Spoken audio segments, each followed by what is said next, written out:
Buenos días, soy Ivonne López. Trabajamos para el Centro de la OCDE en México y les doy la más cordial bienvenida a los y las periodistas que hoy, 7 de junio, nos acompañan a la conferencia de prensa de lanzamiento de las perspectivas económicas de la OCDE. Tengo también el gusto de dar la bienvenida al doctor Alberto González Pandiela, economista senior de la OCDE, quien nos dará una perspectiva global de dicho reporte. Así también quiero invitar a los periodistas que hoy nos acompañan que por favor hagan sus preguntas a través del chat, incluyendo el medio para el cual trabajan y el país de donde nos escriben. Sean todos bienvenidos y adelante, por favor, doctor, con la presentación. Muchas gracias, Ivonne. Buenos días y buenas tardes a todos. Empezaremos la presentación dando algunos apuntes sobre las perspectivas generales para la OCDE que publicamos esta mañana.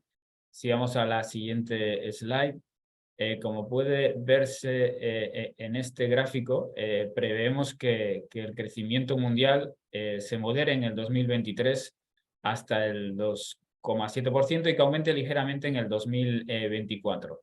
Excluyendo el año de la pandemia, esta sería la tasa de crecimiento mundial más baja desde la crisis financiera. Y este repunte tiene tres factores importantes a destacar. Por un lado, los precios de la energía globales están bajando, lo que está ayudando a bajar la inflación. Y segundo, la confianza de las empresas y los consumidores se está recuperando. Y en tercer lugar, hay un proceso de la reapertura en China que está impulsando la actividad económica. Si pasamos a la siguiente slide. Un aspecto dominante en estos días es la inflación. Y aquí pueden ver que de manera general en la OCDE, ven la línea azul, la inflación general está desacelerando. Eso son buenas noticias. En parte es debido a la reducción de los precios mundiales de la energía y de los alimentos, en parte es debido a la acción de los bancos centrales, pero como ven en la línea verde, la inflación subyacente se mantiene en niveles elevados y ahí hay un reto pendiente y abordar. Y si vamos al siguiente slide, estas son las predicciones que tenemos para la OCDE y para otros países del mundo. Y estas cifras quizás recalcar que son débiles en términos históricos. Tenemos, por ejemplo, Estados Unidos, que estaría creciendo un 1,6% este año y se desacelerará hasta el 1% el próximo. Y entraremos más en detalle en las economías de América Latina en la parte final de la presentación. Y si seguimos con la siguiente slide. En la parte de la inflación, como habíamos dicho, tenemos buenas noticias. La inflación está en una senda decreciente y proyectamos que la inflación general de la OCDE descienda de manera bastante rápida. Teníamos un 9,4% en el 2022 y esperamos un 6,6% este año y un 4,3% el próximo año. En las economías avanzadas vemos cómo la inflación se acercará a los objetivos de los bancos centrales para finales del 2024. Pero estas predicciones presentan riesgos, como vemos en la siguiente slide, y uno importante, sin duda, es la guerra de agresión de Rusia contra Ucrania, que sigue siendo una gran fuente de incertidumbre. La guerra es, ante todo, una tragedia humanitaria, pero es también una fuente potencial de nuevos trastornos para la economía mundial y para la seguridad alimentaria y energética. Vemos en estos gráficos cómo los principales precios de los alimentos, de los fertilizantes, de la energía se dispararon al inicio de la agresión, han venido descendiendo y hay incertidumbre sobre cómo va a evolucionar en el futuro. Y eso es una gran fuente de incertidumbre para estas predicciones. Otro riesgo importante, como vemos en el siguiente gráfico, es la inflación. La inflación, vemos como, si pasamos al siguiente gráfico, si vemos la inflación sigue siendo muy persistente. La inflación subyacente en muchos países Con lo cual hay incertidumbre sobre qué tipo de política monetaria vamos a tener que mantener en el futuro, si la inflación permanece más elevada de lo esperado, por un tiempo más largo de lo esperado, se requerirá una política monetaria más restrictiva y eso tendría un impacto en el crecimiento de la economía global. Y si pasamos a la siguiente slide, ya vamos a otro aspecto importante, otra fuente de vulnerabilidad, sin duda es la deuda. Hay unos niveles de deuda muy elevados en todos los países y eso sin duda es un elemento de vulnerabilidad. Hay diferencias dentro de la composición entre economías avanzadas y economías emergentes, pero en general estamos en un entorno de deuda alta en todas las regiones. Y pasamos a la siguiente slide. Y sin duda, muy importante que las tensiones geopolíticas, si vemos en este gráfico, han venido incrementándose a lo largo del tiempo y están obstaculizando el comercio. Y eso sin duda también será un riesgo. Si hay una escalada de estas tensiones geopolíticas, también el crecimiento se vería afectado. Si vamos a la siguiente. Y los mensajes principales de la parte global es necesario seguir actuando para reducir la inflación de forma duradera. En cuanto a la política fiscal, es importante focalizar el esfuerzo en partidas de gasto que favorezcan el crecimiento y la inversión y en los colectivos más afectados por los altos precios de la energía y de los alimentos, y coordinarla así de mejor manera con la política monetaria. Es importante también desde un punto de vista en la educación continuar el esfuerzo para incrementar las habilidades y las inversiones en cambio climático y transición verde. Y por último, apoyar el libre comercio, la cooperación internacional para eliminar las barreras al comercio. Y si pasamos a la siguiente, pasamos ya a la parte de LAC. Y en LAC el mensaje principal es que vemos una ralentización en 2023 que es mayor que la del resto del mundo. Para las 7 grandes economías de la región tendremos un crecimiento del 1,5%. Tenemos por un lado demanda externa que se está perdiendo dinamismo, menores precios de commodities que afectan a algunos países de la región y un consumo doméstico que en algunos países también está siendo golpeado por la alta inflación y por las condiciones financieras más estrictas. Para 2024 tenemos una mejora hasta el 1,7% en promedio. Esto está por encima de la OCDE, pero este crecimiento no será suficiente para apuntalar ese proceso de convergencia en PIB per cápita hacia las economías de la OCDE. Siguiente gráfico, vemos como la inflación, al igual que en las economías avanzadas, ha comenzado a caer, pero sigue elevado.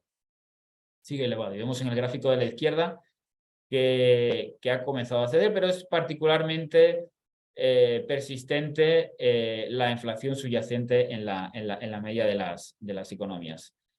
Las expectativas de inflación para el 2023, como vemos en el gráfico de la derecha, siguen por encima de las metas de inflación establecidas por los bancos centrales. Solo hay una excepción, que es Costa Rica, en el que ya estaría dentro del rango. Y esto indica que, si bien estamos en la buena dirección en términos de mitigar las tensiones inflacionarias, el entorno permanece incierto. Y nuestras predicciones, como vemos en la siguiente slide, es que seguirá ese proceso de desaceleración gradual de la inflación y para 2024 habrá un proceso gradual de convergencia hacia los rangos meta de los bancos centrales. Pero, seguimos, como vemos en la siguiente slide, creemos que las tasas de política monetaria, la política monetaria deberá permanecer restrictiva, dado esa persistencia en la inflación subyacente, dada esas expectativas de inflación aún en muchos países por encima de los rangos y también a la incertidumbre que existe. Así que creemos que la política monetaria deberá permanecer restrictiva durante algún tiempo. Vemos como en 2024 habrá espacio para reducir los tipos de interés, y ahí depende un poco pues, de cada país. Habrá diferentes particularidades en términos de de los tiempos y de los ritmos. En cuanto a la política fiscal, en la siguiente slide vemos cómo la deuda pública está históricamente alta. Hemos visto en los 2022 en muchos países ha habido una pequeña caída de la deuda y de los déficits, pero sigue habiendo una situación fiscal retadora en la mayoría de los países de la región. Y un punto importante es el coste de financiar la deuda, que como vemos en esta slide, se está volviendo más elevado. Hay un contexto global de tipos de interés más elevados y eso hace que haya una carga de intereses también más elevado y que se erosione aún más el espacio fiscal. De cara al futuro, pues la sostenibilidad fiscal es una prioridad y ahí la política fiscal deberá conjugar dos objetivos. Por un lado, seguir dando apoyo focalizado a familias y empresas que estén en situación de más dificultad y, por otro lado, reducir esa deuda pública que ayudaría también a fortalecer la confianza de los mercados y, a su vez, a reducir los costes de financiación. Alcanzar esos dos objetivos en algunos países requeriría movilizar recursos tributarios adicionales y hay espacio para hacerlo de manera progresiva y de manera que sea favorable al crecimiento. Y hay también una agenda de mejora de eficiencia en el gasto público que es importante también proseguir en la región. Si vemos a la siguiente slide, una buena noticia en la región es que ha habido episodios de tensión financiera, de tensión bancaria en varios países de Europa, en Estados Unidos, y en la región ha tenido un impacto mínimo. Eso es gracias a unos niveles de liquidez y capitalización en el sector bancario bastante holgados. De cara al futuro, estaremos en un contexto en el que no se puede descartar que haya episodios de inestabilidad adicionales en el sector bancario internacional. No se puede descartar que haya un endurecimiento de las condiciones financieras a nivel global significativos y eso hace que los riesgos de salidas de capitales, de repuntes de aversión al riesgo estén ahí y es importante, por tanto, mantener esos altos colchones de liquidez y de capitalización. Y en la siguiente slide, uno de los retos que tiene la región sin duda es el crecimiento y ahí vemos una oportunidad en mejorar las condiciones para que las mujeres participen en el mercado laboral. Creemos que eso es una estrategia ganadora y a seguir, ya que incrementaría el crecimiento y también lo haría más inclusivo. Hay una importante brecha de participación en todos los países, como vemos en el gráfico, y es mayor que en la mayoría de los países de la OCDE, y cerrar esas desigualdades de género impulsaría de manera muy significativa el crecimiento. Y a la vez, al incrementar el crecimiento, también tendría un impacto fiscal positivo, que como hemos dicho es uno de los retos de la región. Y vamos ya a hacer un repaso país por país y paso la palabra a Elena para que hable de Argentina. Muchas gracias, Alberto. Pues la situación macroeconómica en Argentina ha empeorado desde nuestras últimas proyecciones de noviembre. Como sabéis, a principio de año se produjo la peor sequía de los últimos 60 años, teniendo un fuerte impacto sobre la producción agrícola y, por tanto, sobre la actividad económica. Tras la contracción económica sufrida a finales de 2022 por un descenso de la inversión y del consumo privado, los indicadores adelantados nos muestran un nuevo estancamiento de la actividad y esperamos una contracción durante la primera mitad de 2023. Como os he comentado, la sequía ha añadido más presión a una situación que ya era complicada, sobre todo del lado de la inflación, que como veis en el gráfico sigue acelerándose. En abril alcanzó un nuevo récord superando el 108% interanual. Esta inercia inflacionaria, junto con una escasez de divisas agravada ahora por la caída de las exportaciones agroindustriales a causa de la sequía, ha provocado que la brecha entre el tipo de cambio oficial y paralelo siga muy amplia, cercana al 100%, generando esto un problema de competitividad para los exportadores. Siguiente slide, por favor. Por tanto, esperamos que una inflación que seguirá siendo elevada, una moderación fiscal necesaria para cumplir las metas del programa del FMI y unos controles cada vez más estrictos de capital lastren el consumo en 2023, al tiempo que esperamos también que un aumento de la incertidumbre sobre las políticas económicas y las restricciones a las importaciones frenen la inversión. Por todo ello, proyectamos una recesión económica en 2023 con una contracción del PIB de 1,6%, seguido de una leve recuperación de 1,1% en 2024. Una de las medidas prioritarias a tener en cuenta para frenar la inflación y reducir la brecha cambiaria debe ser limitar la financiación monetaria del déficit fiscal y cumplir los límites impuestos por el FMI. Insistimos en que la estabilización de la situación macroeconómica es crucial para recuperar la confianza de los consumidores e inversores, para reducir la elevada pobreza que hay en el país, que alcanza ya un 40% de la población, y hacer frente a las demandas sociales. Además, para ello se requieren reformas más focalizadas para mitigar las desigualdades e impulsar el crecimiento. Deben continuar algunas de las medidas que ya se han puesto en marcha, como la reducción de subsidios que no benefician a los hogares más vulnerables, pero también fomentar la participación de la mujer en el mercado laboral con políticas de conciliación familiar.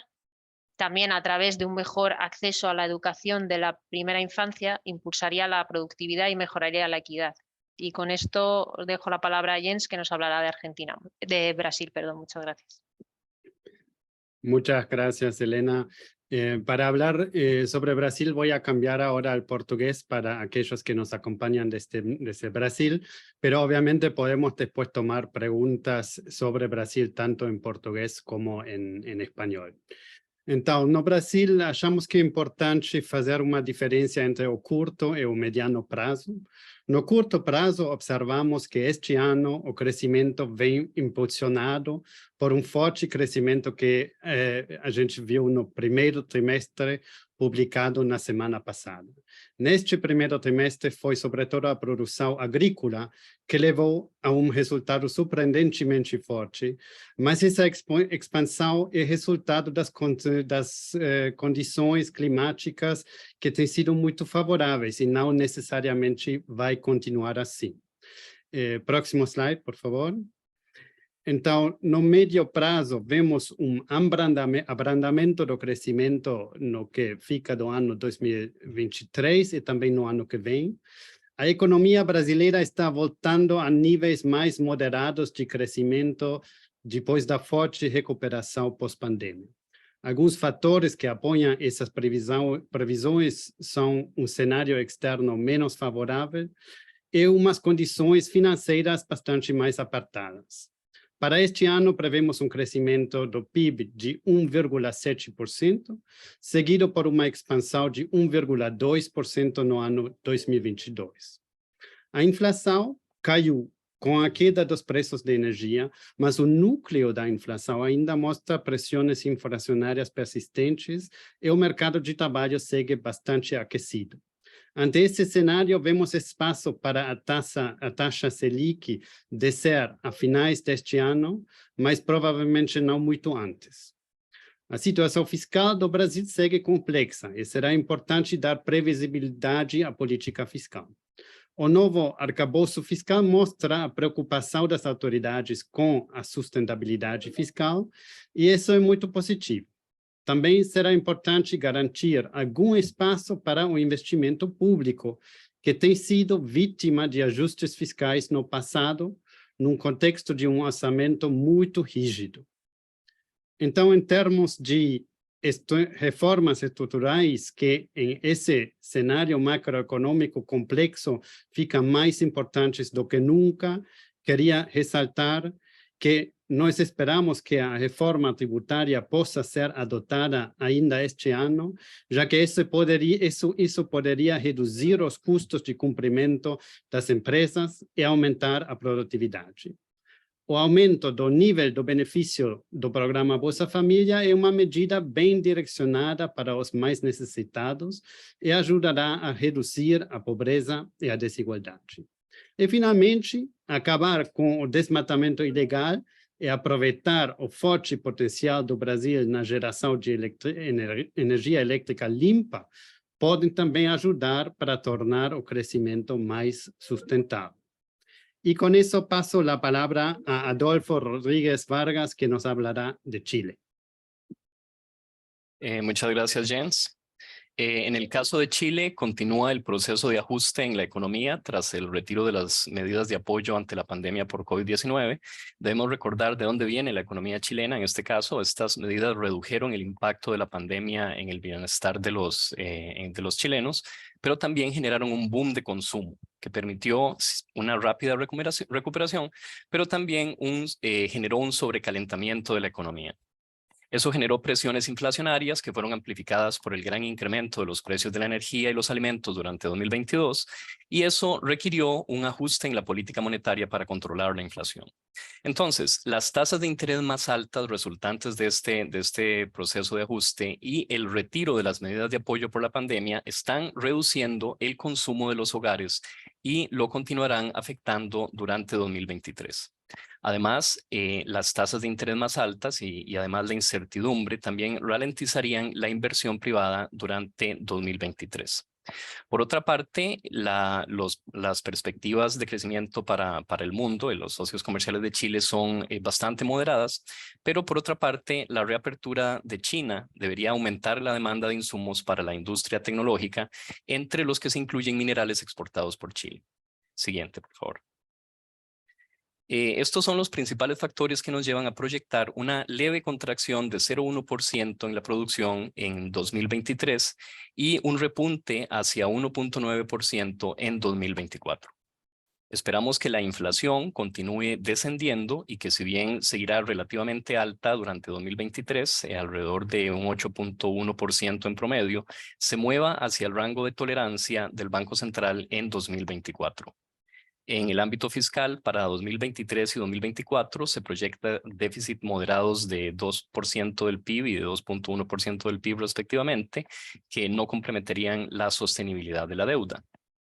Finalmente, no está de más recordar algunas de las recomendaciones de la OCDE para incrementar la productividad en Chile. En primer lugar, reforzar la competencia sigue siendo clave. Para esto se requiere eliminar barreras al emprendimiento, por ejemplo, simplificando trámites y licencias, y además dar un financiamiento apropiado a la Fiscalía Nacional Económica, que es la autoridad de competencia de Chile. Además, es necesario aumentar la inversión, pero en iniciativas eficientes de investigación y desarrollo. Aumentar la inversión en educación temprana y cuidado infantil permitiría mejorar los resultados educativos de los niños y niñas de familias con ingresos bajos y además aumentar la participación laboral de las mujeres, potenciando el crecimiento potencial. Ahora las perspectivas de Colombia con Michael Kohler. Hola, ¿qué tal? Buenos días. Empezamos con la inflación para Colombia. La inflación interanual en abril se encontró en un 12,8%. Y en algunas horas vamos a tener el dato de mayo. El dato de abril ya significa una baja desde el techo que había tocado la inflación en los primeros 3 meses del año, que era el 13,3%. Y esperamos que ahora sigamos entrando en una senda de baja.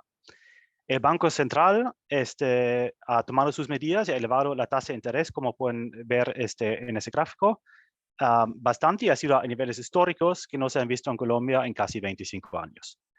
Frente a este endurecimiento monetario que estamos viendo y también a una importante consolidación fiscal que se está llevando a cabo, la economía crecerá a tasas bajas en los siguientes 2 años. Pronosticamos un 1,5% para el 2023 y un 1,8% para el 2024. Esto también hay que verlo en un contexto de un año 2022 que ha sido muy fuerte. Colombia entonces creció de por encima del 7%, una de las tasas más altas entre los países de la OCDE, lo que ha llevado a la producción de mucho por encima de niveles prepandémicos. Ahora, la prioridad número 1 debe ser seguir bajando la inflación de manera durable y, por lo tanto, las políticas macroeconómicas deberían seguir apoyando con una postura restrictiva. Eso significa, primero, mantener la tasa oficial de política monetaria alta por un buen tiempo, según nuestros pronósticos hasta el primer semestre del 24, para bajar decisivamente las expectativas de inflación. Esos están aún más altos en Colombia que en otros países de la región, como hemos visto en la parte general, incluso en el 24. Segundo, el déficit dual, tanto el fiscal como el de cuenta corriente, constituye un riesgo para Colombia. Eso no solo para la sostenibilidad de la deuda, sino también frente a un posible endurecimiento adicional de condiciones financieras globales. Por lo tanto, es importante cerrarlos y en esa senda está por el momento la economía y los planes fiscales. Creemos que es un buen momento de aprovechar las reformas para bajar la informalidad. La informalidad afecta de más que 1 de cada 2 trabajadores en Colombia y les impide el acceso a derechos laborales y a muchas prestaciones sociales, que todos están ligados al trabajo formal. Consideramos que bajar la informalidad es una herramienta muy importante para volver el crecimiento en Colombia más inclusivo y entre sus causas están los altos costos laborales no salariales y la rígida normativa del trabajo. También es muy importante para el crecimiento inclusivo las oportunidades para la participación en el mercado laboral que tienen las mujeres. En ese sentido, ampliar los servicios de cuidado infantil que sean asequibles y que sean de buena calidad, fortalecer las licencias parentales comparativas serían buenas medidas que tomar. Y para terminar, en Colombia ya están planteados los grandes rasgos de la transición energética.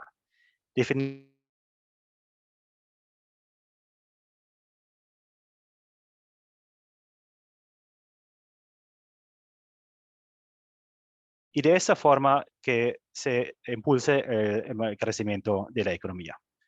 Con esto paso la palabra a Alessandro Maravalle para Costa Rica. Gracias, Michael. Y ahora en cuanto pasamos a las primeras slides, muchas gracias. Vale, en Costa Rica, en estos últimos meses, la inflación ha bajado de manera muy rápida.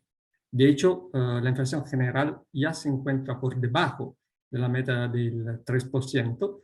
Y otro factor positivo ha sido que el mismo patrón ha seguido la inflación subyacente, que se encuentra también dentro del rango de tolerancia.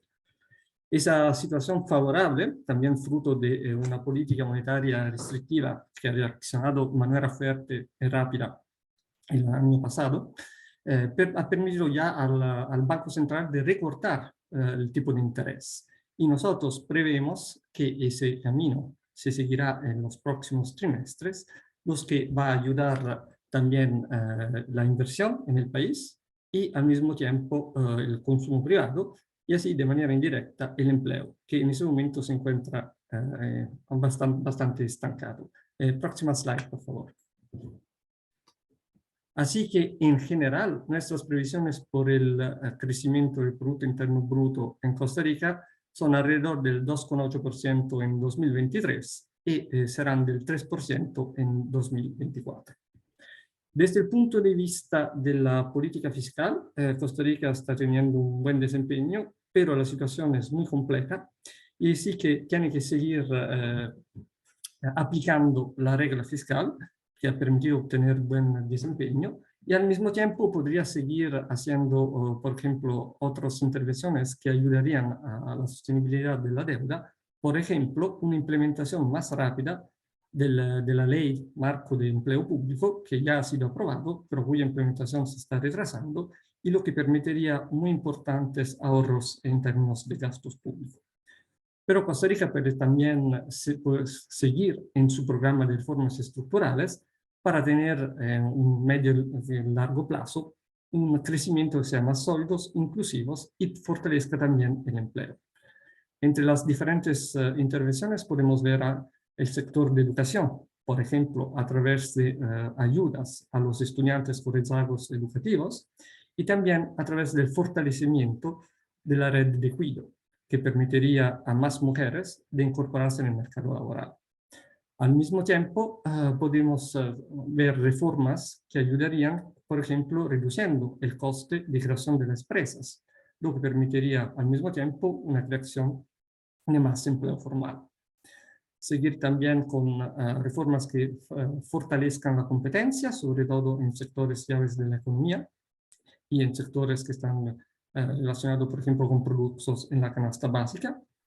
Y también avanzar en la estrategia de descarbonización, que tendría que concentrarse en reducir las emisiones del sector de transporte, por ejemplo, a través de un fomento de una red de transporte público más extendida.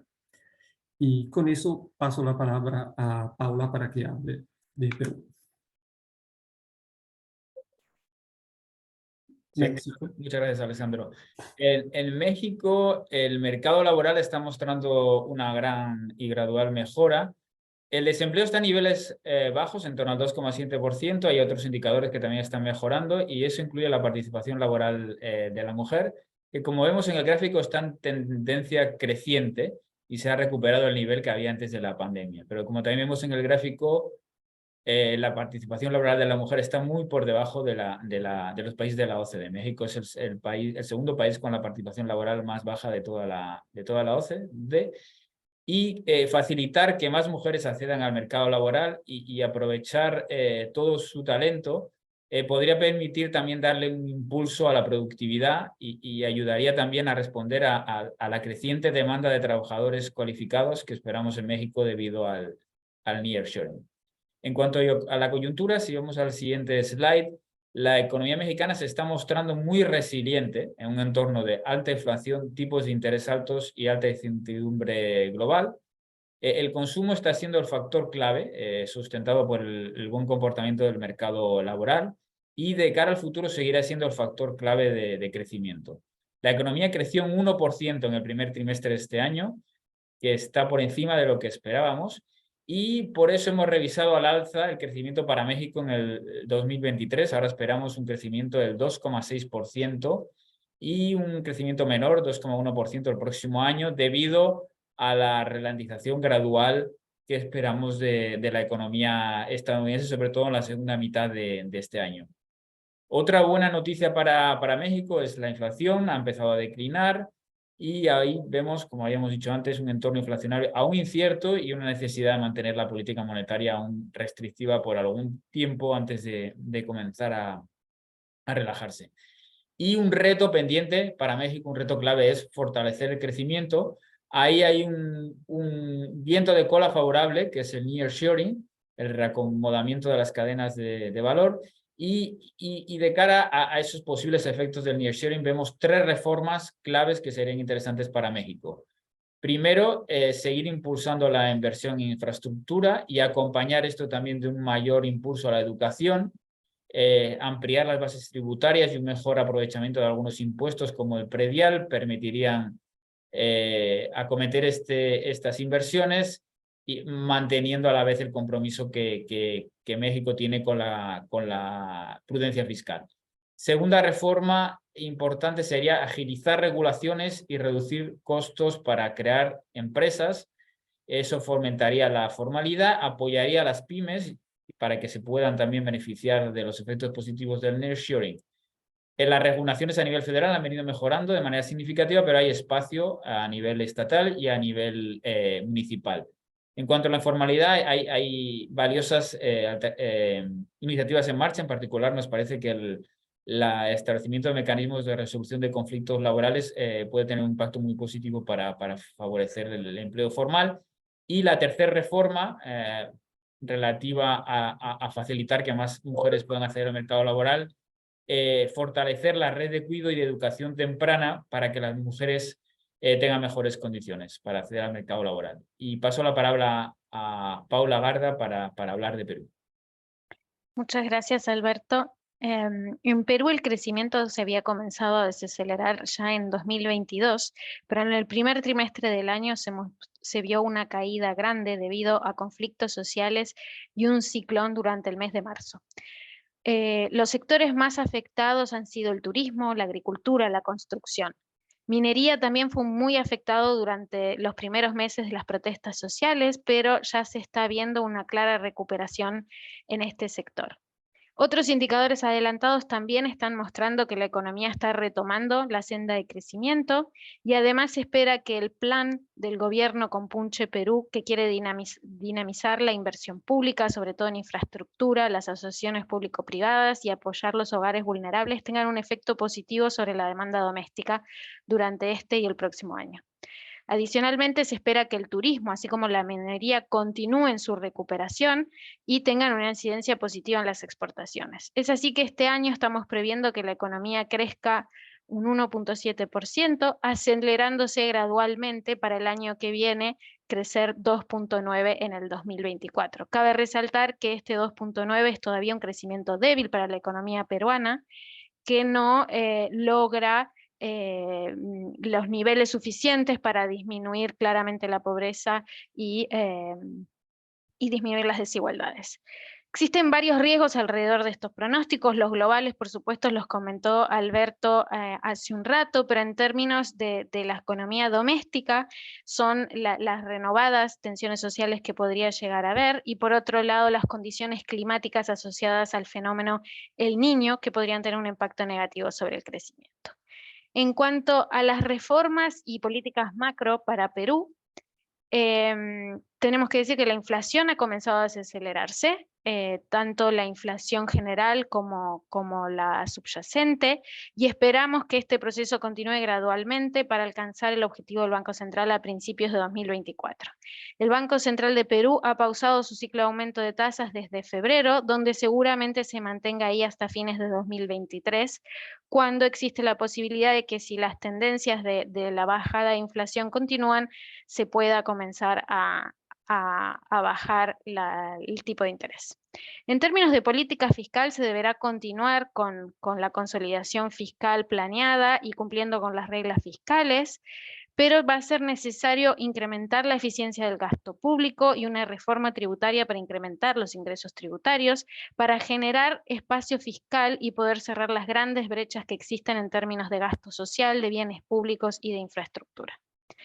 Debido a las perspectivas de bajo crecimiento que recién estábamos hablando, altas pobreza, las reformas estructurales van a tener que priorizar incrementar productividad, incrementar inversión y disminuir pobreza y desigualdades.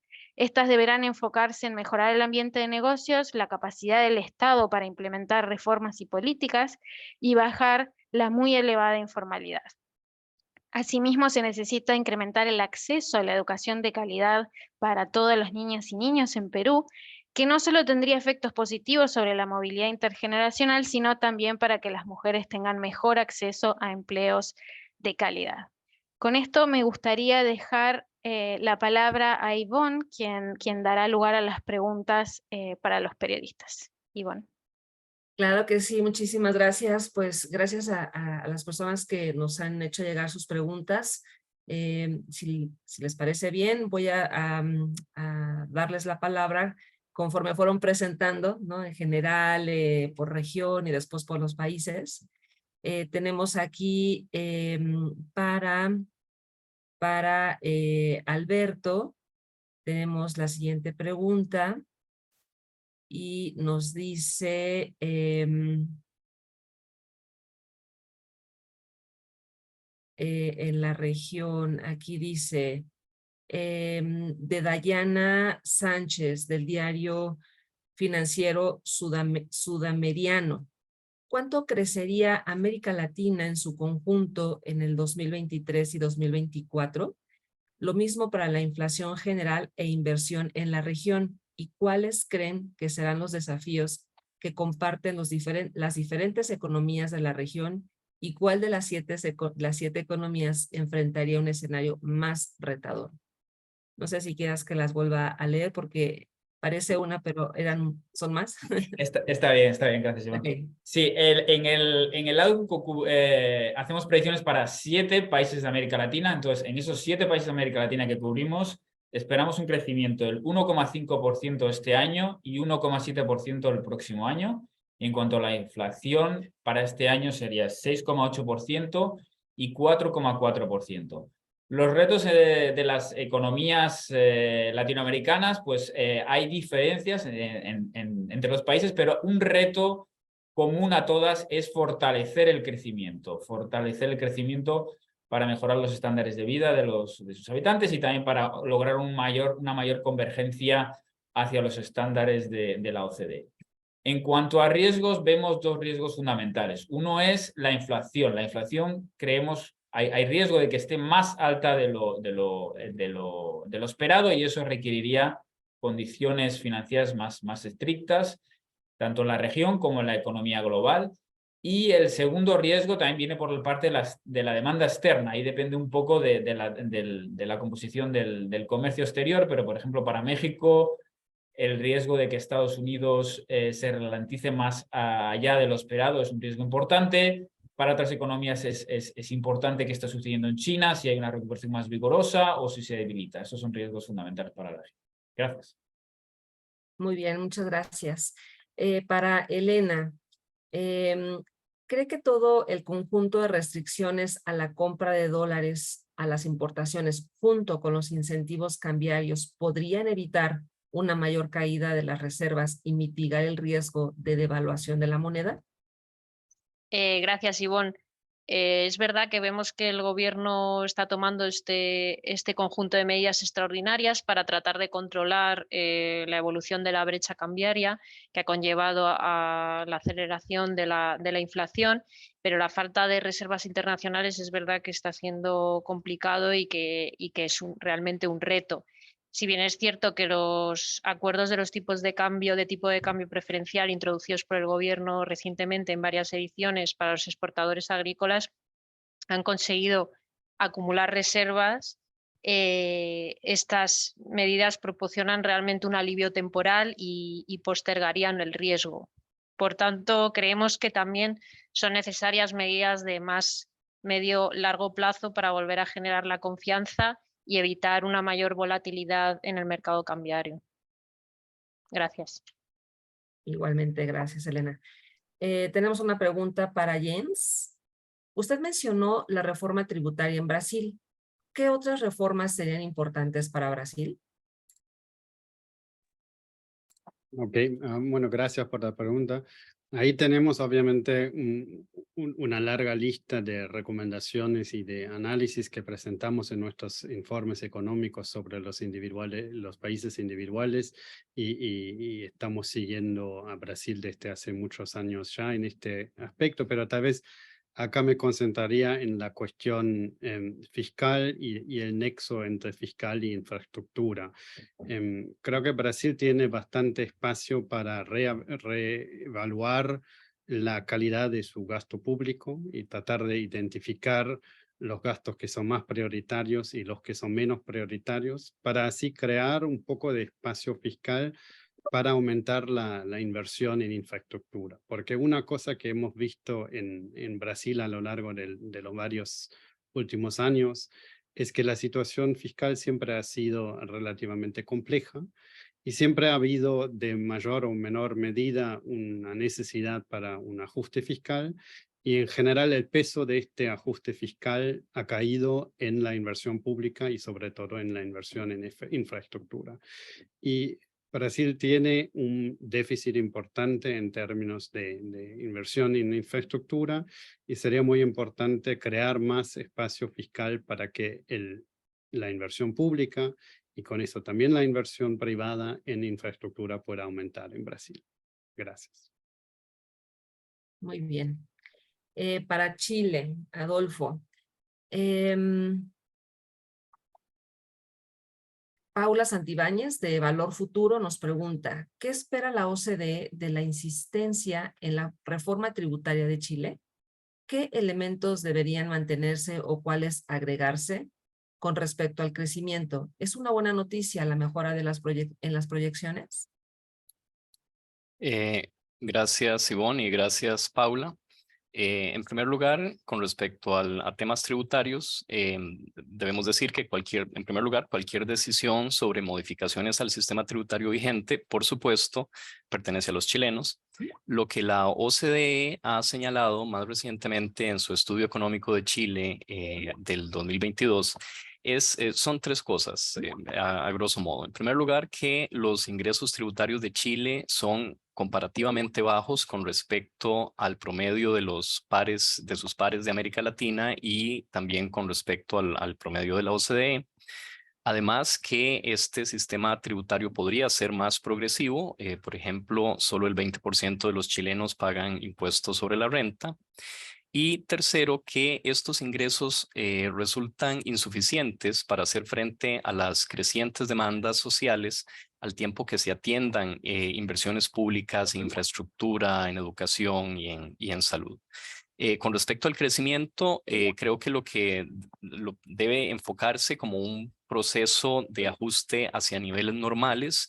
Lo que estamos viendo es que el ajuste, por ejemplo, en consumo está siendo más lento de lo que hubiéramos pensado a inicios de año, y entonces eso se traslada un poco del ajuste de este año al siguiente, y de ahí que este año la caída vaya a ser, digamos, moderada. Pero creemos que es parte de algo que ya tenía que esperábamos que se diera, quizá con un poco más de rapidez, pero con base en los datos del primer trimestre, las proyecciones vinieron un poco más halagüeñas. Gracias. Aquí para Chile seguimos, Freddy Gómez del noticiero CM. La situación política, perdón, no es Chile, es que por favor no olviden colocar su medio y su país. Freddy nos decía del noticiero CM, la situación política en Colombia podría afectar el crecimiento de la economía en el 23 y si las reformas propuestas van en línea con las recomendaciones de la OCDE. Eso para Colombia. Muchas gracias por la pregunta. Primero para decir que en los mercados, en el último año a veces se ha visto cierta volatilidad, ¿no? El mercado financiero, por ejemplo, por razones tanto domésticas como internacionales, que eso se ha calmado bastante últimamente. Entonces ahí ha habido un poco un cambio de coyuntura. En cuanto a reformas, sabemos que hay varias reformas planteadas que aún están evolucionando, ¿no? Entonces, y no lo hemos estudiado en todo el detalle, pero son temas en general, para decirlo así de general, que abordan a retos estructurales que tiene Colombia desde hace tiempo, ¿no? De desigualdades y de ciertas carencias estructurales. Y desde la OCDE hemos a lo largo de los años hecho análisis y recomendaciones sobre esto. Para tal vez destacar una, por ejemplo, la reforma pensional, creo que aborda temas como la falta de cobertura, la duplicidad de ciertos sistemas que no interactúan entre sí, subsidios implícitos que se dan a los pensionistas de ingresos más altos, que se están tratando de resolver, y eso nos parece que va en un buen camino. Con esa reforma y que creo que con todas las otras reformas, quiero volver al tema de la informalidad que hemos tocado, ¿no? Que la informalidad implica que muchos colombianos, trabajadores colombianos, no gozan de derechos laborales y de prestaciones sociales. Entonces, al tiempo de hacer reformas, nos parece oportuno de abordar ese tema, por ejemplo, pensando en cómo se financian las diferentes prestaciones sociales. Entonces, eso nos parece un reto importante para seguir pensando en la discusión, ¿no? que hay en Colombia. Muchas gracias. Para Costa Rica, Alessandro, la inflación general y subyacente en Costa Rica ha bajado rápidamente y ya se encuentra dentro del rango de tolerancia, pero se mantiene elevada por los productos de la canasta básica de alimentos. ¿Por qué sucede esto? Gracias por la pregunta, Ivonne. Sí, eso se ve en parte porque la inflación, tanto la subyacente como la general, han bajado mucho más rápidamente. Eso se ve especialmente por la general porque eran factores sobre todo externos que han impactado al principio la inflación y eso se han venido suavizando, y al mismo tiempo Costa Rica, por la fuerte subida de tipos de interés que empezó hace un año y medio, también tuvo un aumento en su tipo de cambio, que ayudó también a bajar esas presiones externas. Mientras por el mercado de algunos bienes que componen la canasta básica, que son también productos sobre todo alimenticio, lo que se ve que en Costa Rica es que hay en parte problemas coyunturales, es decir, que también hay precios, por ejemplo, de insumos agrícolas que han subido, y factores también climáticos que pueden haber por algunos productos disminuido la producción local. Por el otro, pero hay efectos, factores estructurales que están tenidos a la característica en el mercado. principalmente el número de intermediarios dentro del mercado de algunos productos es muy elevado. Eso hace que a cada paso de la cadena de valor más o menos se incremente el precio. Así que la diferencia entre el precio y el coste de producción, que sí ha subido, pero no tanto como tendría según la inflación de la canasta básica, es mucho mejor con respecto al precio final que llega a los consumidores. Entonces, por ejemplo, una operación, decimos, fomentar la competencia y la reglamentación de esos mercados sería llave también para acelerar las desinflaciones en los bienes que componen la canasta básica. Muy bien. Bueno, pues estamos con el tiempo encima, pero han hecho preguntas también, por supuesto, de México. Tenemos a Ernesto Gloria, reportero de Enfoque Noticias. Tenemos a Yaciel Valdelemar del Financiero en México, a Ivonne Martínez de La Razón de México, y Yolanda Morales del Economista de México, y haciendo pues el mejor uso del tiempo para la respuesta. La inquietud va en el sentido de si existen riesgos a la baja para el crecimiento de México, y si eso está pues ligado de alguna forma a un riesgo de la recesión de Estados Unidos, si se prevé, ¿no?, una recesión y de qué tamaño, y si esto, cuál es la evaluación que ustedes hacen de la OCDE, cuál es la evaluación que se hace respecto a las finanzas públicas de nuestro país, y en el reporte en particular, pues si pueden precisar algunos factores que hay detrás de la revisión de esa alza en el crecimiento que se espera para México, y si se tiene alguna evidencia de si se está llegando inversión productiva para el nearshoring, pese al ambiente que existe para hacer negocios. Traté ahí de unirlas, no sé si... Muchas gracias, Ivonne. Sí, en efecto, lo que ocurre en los Estados Unidos es uno de los principales riesgos a la baja para México. Una recesión en Estados Unidos no está en nuestro escenario base en el momento. No vemos una recesión en los Estados Unidos, vemos un debilitamiento gradual, sobre todo en la segunda mitad de este año, y una recuperación gradual a lo largo del 2024. Eso le va a pegar al crecimiento de México, que también se va a ver afectado, pero no tenemos en nuestro escenario central, no vemos como escenario más probable en estos momentos una recesión en Estados Unidos.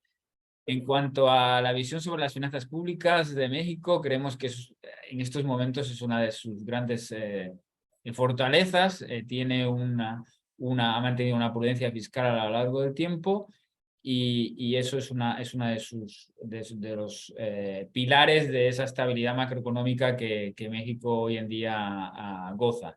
De cara al futuro sí que vemos retos fiscales, y uno principal que vemos es mantener, por ejemplo, el incremento de la inversión pública que hemos venido viendo en los últimos presupuestos. De cara al futuro, fortalecerlo. Y también hay otras áreas de gasto, como podría ser la educación, que vemos que también habría necesidad de apuntalar. Y en ese sentido, vemos que es posible, vemos espacio para atender esas necesidades de gasto y a la vez mantener la prudencia fiscal, haciendo algunos ajustes tributarios. En cuanto a la razón para por qué revisamos al alza, básicamente el principal motivo, el principal cambio respecto a nuestro anterior pronóstico en febrero, es que básicamente tenemos nuevos datos y el primer trimestre ha sido mucho más positivo de lo esperado, ese 1%. Entonces, si bien no hemos mantenido nuestra visión de qué es lo que va a ocurrir el resto del año y en 2024, ese primer dato tan positivo nos ha hecho incrementar el pronóstico de crecimiento hasta el 2,6% este año. Seguimos viendo la economía doméstica relativamente fuerte en 2023 y 2024, y como habíamos dicho antes, vemos las exportaciones que se verán afectadas por la desaceleración en Estados Unidos. Y en cuanto al nearshoring, pues hay evidencia anecdótica y hay algunos indicadores ya que parecen dan señales positivas en ese sentido. Vemos como la inversión que venía bastante debilitada, el último dato que salió hace un par de días, vemos como algunos componentes de inversión, como puede ser inversión en maquinaria y equipo, pues están repuntando, y esos son primeros indicios de de que el nearshoring es quizá ya una realidad, es una promesa, pero también es una realidad, y también hay evidencia anecdótica de que la demanda de parques industriales, sobre todo en las regiones fronterizas, está relativamente alta. Muchas gracias. Muchas gracias. Pues vamos a dar paso a una última pregunta para Perú. Tenemos en Perú, el jefe de la Banca Central, Julio Velarde, ha sostenido que el sueldo mínimo es muy alto.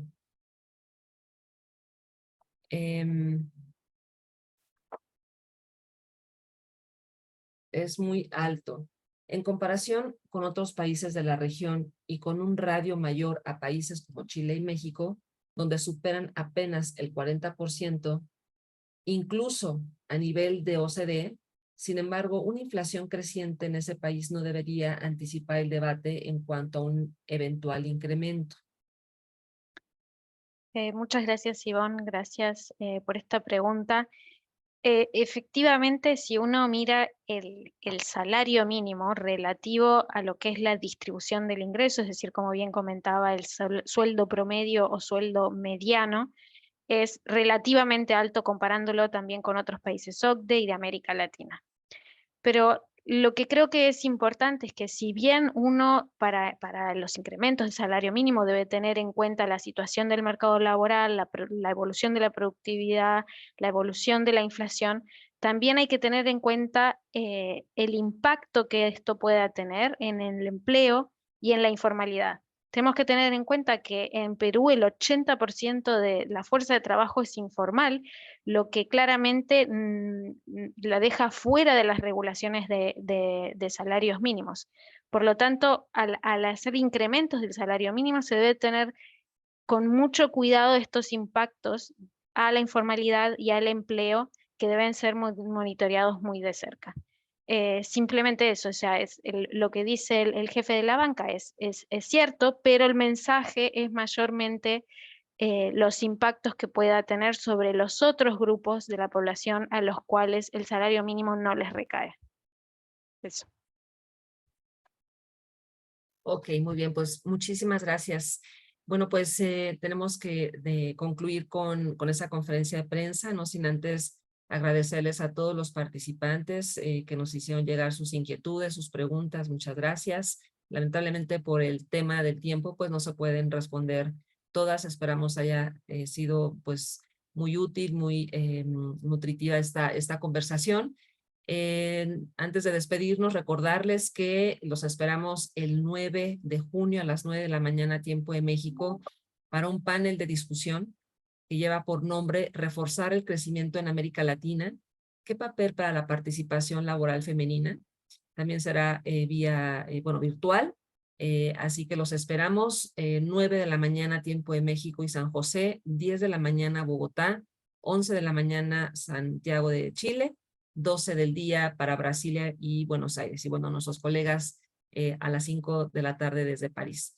Pues sin más, muchísimas gracias y que tengan todos buena tarde.